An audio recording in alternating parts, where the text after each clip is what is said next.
En 2050, 3 personnes sur 4 vivront dans des villes. Les métropoles doivent repenser leur développement et la façon dont elles gèrent leurs ressources en eau, en énergie et leurs déchets. La houille blanche a été le premier moteur du développement de Grenoble au XIXe siècle, grâce aux barrages installés sur les rivières descendant de nos montagnes. Et si le moteur du XXIe siècle était la houille verte, c'est-à-dire l'énergie contenue dans les déchets organiques des 500 000 habitants de la métropole? Notre alimentation quotidienne correspond à une ampoule de 100 watts. Notre corps n'utilise que les 3 quarts de cette énergie. Imaginez tout ce que nous pourrions faire avec ces ampoules économiques de 25 watts qui disparaissent quand nous tirons la chasse d'eau. Et si nous pouvions, dans la station d'épuration de la métropole grenobloise Aquapol, produire de l'énergie électrique tout en épurant les eaux usées? Une pile microbienne à combustible ressemble à un bocal dans lequel nous mettons des déchets organiques et des microbes. Certaines bactéries naturellement présentes ont la capacité de libérer des électrons en digérant la matière organique. Le truc est de récolter ces électrons sur l'anode et de les pousser dans le circuit électrique pour allumer une ampoule par exemple. Les électrons rejoindront ensuite la cathode de la pile où ils se combineront avec l'oxygène de l'air pour donner de l'eau. Le résultat est qu'on produit de l'électricité et de l'eau propre à partir de nos déchets.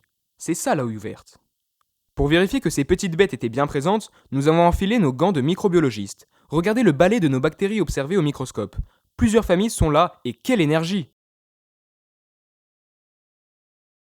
Pour la visite d'Aquapol, casque de sécurité de rigueur. La station reçoit chaque jour 50 tonnes de matière organique dissoute dans les eaux usées, qui sont digérées par des bactéries ordinaires en présence d'oxygène avant d'être rejetées dans l'Isère. Ces bactéries ne produisent pas d'électricité, c'est dommage. En plus, la station consomme 30 gigawattheures d'électricité par an pour le fonctionnement des pompes et compresseurs qui aèrent les bassins. Pourrait-on imaginer une installation moins gourmande en énergie? Nos spécialistes traitement des eaux ont évalué la capacité de production électrique de la station. Après les mesures au laboratoire d'analyse de la demande chimique en oxygène des eaux usées, retour à nos cahiers de labo. Combien d'électrons sont libérables chaque seconde à l'anode? En fait, on pourrait produire grâce à la houille verte 2 fois plus d'énergie électrique que la station n'en consomme. Les piles microbiennes relèveront-elles le défi? Nous avons construit plus d'une vingtaine de petites piles d'environ un demi-litre. Nous avons étudié la géométrie de la pile et testé les différents déchets organiques. Voici à quoi ressemble la modélisation d'une pile. La pile est efficace si elle génère une tension et un courant. Nous avons mesuré ses caractéristiques et cherché dans quelles conditions est produite la plus grande densité de puissance. Nos spécialistes prototypage ont pris le relais avec le cahier des charges suivant pour nos piles. Une implantation dans les eaux d'Aquapol et l'utilisation de matériaux durables. Une première mondiale! 2 substrats ont été sélectionnés, les boues anaérobies du digesteur et les eaux de purge riches en matière organique du bassin de biofiltration du carbone. Des prélèvements de 5 litres nous ont permis de construire nos piles.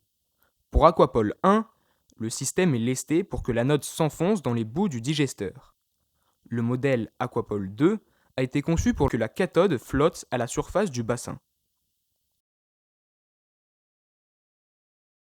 La puissance électrique générée par nos prototypes durables de 5 litres et de 4 mW par mètre carré, il faudrait une surface comparable à celle de la région Rhône-Alpes pour compenser la consommation actuelle des 500 000 habitants de la métropole.